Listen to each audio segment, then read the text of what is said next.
એક નાનું એવું ગામ, આ ગામની અંદર એક પટેલ અને પટેલને બે દીકરા, જમીન જાગીર વાળો પટેલ અને બે દીકરા, પણ એમાં એક દીકરો થોડોક નબળો અને એક જરાક આમ કડા ફાડ. એટલે બાપાનું અવસાન થઈ ગયું, એટલે આને બાપાનું અવસાન થઈ ગયું એટલે બેયના લગ્ન થઈ ગયેલા.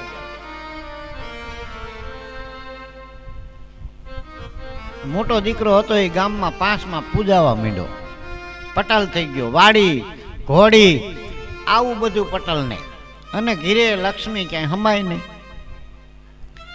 નાના દીકરાને નાનો જે એનો ભાઈ હતો એનું શરીર ખખુડી મખુડી, કારણ કે પૂરતું ખાવા ન મળે, એના ઘરવાળા એવા, એના છોકરા એવા, અને આ તો જે પટલાણી આવ્યા પટેલના ઘીરે 5માં પૂસાવા માંડ્યા, એ પટેલને દાહો જલાલી, એટલે આ પટલાણી પણ કરા ફાટ. પણ એના લગ્ન ગામમાં ને ગામમાં થયેલા, એટલે એ પટલાણીને 4 ભાઈ, અને એ ગામમાં ને ગામમાં લગ્ન થયેલા, એટલે એ 4 ભાઈ ગામમાં આખો દિવસ જે કાંઈ કરતા હોય, ગંજી પત્તો રમતા હોય, એને એની રીતે કામ કરવા દેવાનું. એમાં એક દિવસ દુષ્કાળ પડ્યો, આખું વર્ષ વરસાદ ન થયો, સાસરાબ જડવ્યા મુશ્કેલ પડી ગયા. એટલે આના નાના ભાઈને એમ થયું કે મારા ભાઈ પટેલ છે, એની પાસે જમીન જાગીર જાજી છે, તો બસેર બાજરો જો આપી દે ને તો મારા છોકરા સાસરાબ જેવા ભેગા થાય. એટલે એના ઘરવાળીને કીધું કે તું એક કામ કર, મોટા ભાઈના ઘરે જા અને મોટા ભાઈના ઘરનાને કહીજે કે અમારું આ વરહ પાર ઉતારવું છે, તો મણક બાજરો આપે, મણક જાહેર આપે. હવે આ પટેલ બરાબર ઘરે નહીં, અને પટલાણી બરાબર બેઠેલા, અને આ એના દેરાણી આવ્યા એટલે તરત જ આને ઉજળો લીધો. હવે જ્યાં એને બોલવાનું ચાલુ કર્યું ત્યાં પટેલ આવી ગયા. પણ પટેલે વિચાર કર્યો કે જો હું અંદર ઘરમાં કરીશ તો આ પટલાણી બોલતા બંધ થઈ જાય છે, શું બોલે છે એ મારે સાંભળવું છે. એટલે પોતે ડેલીની બારા ઊભા રહી અને આ પટલાણીની વાત સાંભળવા માંડ્યા. એટલે પટલાણીએ તરત જ કીધું કે જા અહીંથી, અને અમારા ઘરે કોઈ દી કાંઈ લેવા આવતી નહીં, તમને જમીન તમારા ભાગમાં જે દીધી છે તમારે કમાણી કરવી નથી, એમાં અમે શું કરવી? આ શું કાંઈ અમે ધર્માદો ખોલ્યો છે? જા, તારા જેઠે ઘીરે નથી અને તને અમારે કાંઈ દેવું નથી, અમારે તારી હારે કાંઈ વ્યવહાર રાખવો નથી.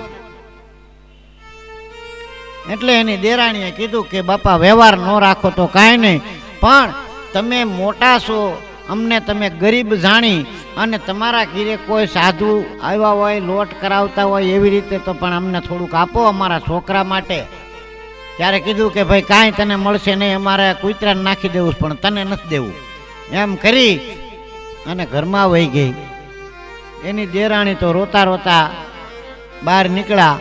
એટલે પટેલ તરત જ અંદર ગીર્યા. એટલે પટેલને પાણી પાયું. પટેલે કીધું કે શું લેવા આવ્યા હતા? એ કે કાંઈ નહીં, એમ થાય કે એ તો કે આમ છે ને તેમ છે ને, અને એ તો આવે રાખે કે એને આપણે દેવા બેવી, તો એવો ધર્માદો આપણે ક્યાં ખોયલો છે કે. એટલે પટેલે કીધું કે પણ આ પણ મારો ભાઈ છે, ભલે ખખુડી મખુડી જેવો રહ્યો, હાઠીકડા જેવો, પણ આપણે એને ગરીબ જાણી અને તારા ભાઈઓને કેમ તું થોડુંક મોકલેશ, તો આપણા ભાઈને થોડુંક મોકલવું પડે. નહીં કે મારા ભાઈને ગમે એટલું મોકલું, મારા ભાઈ તો અહીં મારા ભાઈ છે, મારા ભાઈ તો અહીં કામ કરી દે છે, તમારો ભાઈ થોડો ક્યાં કામ કરી દેવાનો છે. એટલે પટેલ તો કાંઈ બોલ્યા નહીં કે ઠીક, કંઈ વાંધો નહીં. પણ આ વાત પટેલે પોતાના હૃદયમાં રાખી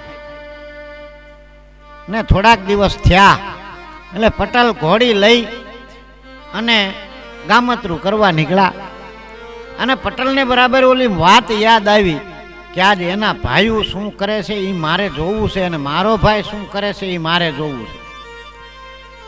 એટલે પટેલે તો બરાબર તરબૂચના વાડા વાવેલા, ત્યાંથી ને એક તરબૂચ લીધું અને એક બે કંકુની શીશી લીધી અને કંકુની પાણી નાખી પલાળી અને ઓલું તરબૂચ હતું ને એ એક પસેડીમાં બાંધી અને મારતે ઘોડે ઘીરે આવ્યા.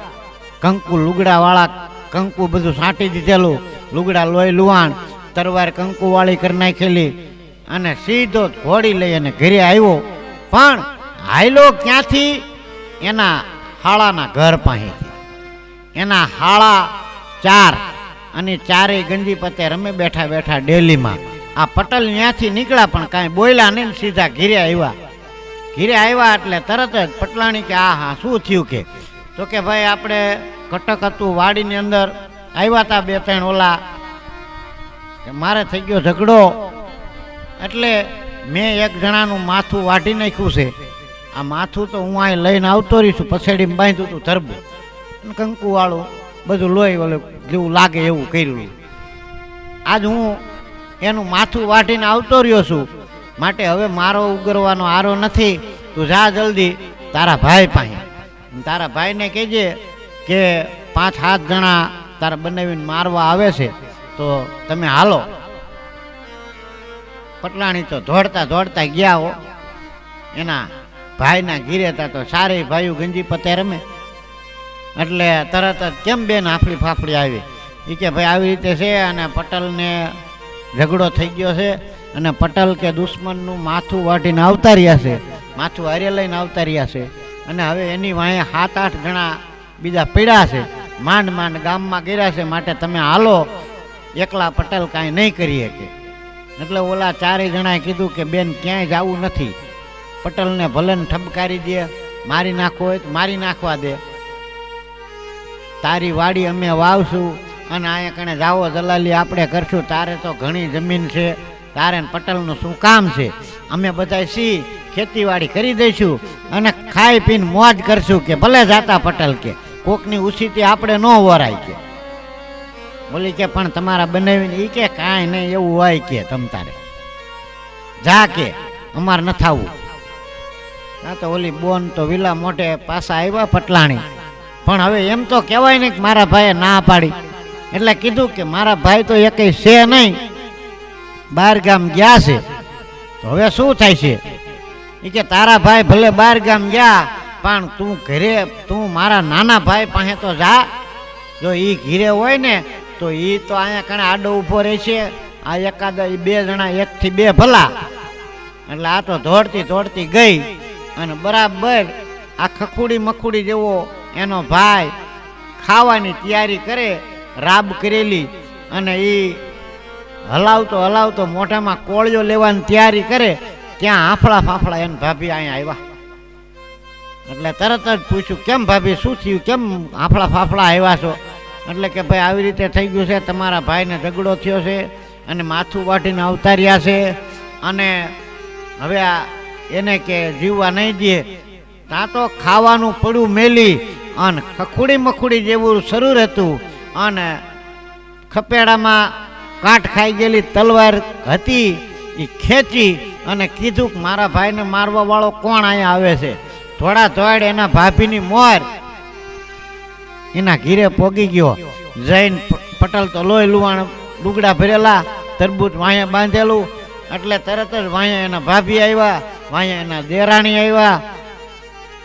બોલો એનો નાનો ભાઈ કે તને મારવા કોણ આવે છે, મારે જોવું છે કે હું અહીંયા આડો ઊભો છું, તું તારે શાંતિથી હોઈ જા.